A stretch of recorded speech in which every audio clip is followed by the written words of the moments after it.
انت عارف ايه اكتر حاجة موقفاك في حياتك؟ انك ما بتحبش نفسك. انت لو بتحب نفسك وبتخاف على نفسك وبتقدر قيمة نفسك، فبالتالي هتتحرك علشان هتكره حاجة اسمها فشل، هتكره حاجة اسمها انك تشوف نفسك ضعيف، هتكره حاجة اسمها انك تشوف نفسك قليل. حتى لو هتشوف نفسك قليل قدام نفسك فانت هتكره ده. هتكره ده لانك انت حابب قيمتك، حابب نفسك، حابب قدراتك، حابب انك انت تتغير وتتحرك وتنزل وتروح الجيم وتصلي وتبقى احسن نسخة منك. انت احسن نسخة من نفسك.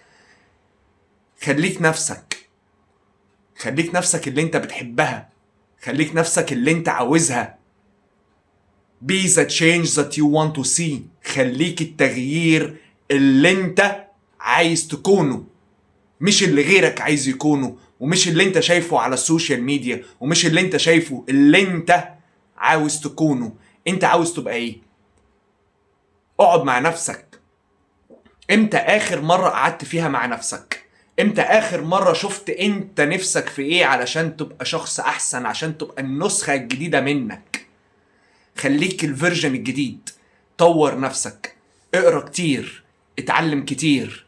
اوعى تبقى فول كاب، اوعى تبقى جوه الكومفور زون، اوعى تبقى في منطقة الراحة.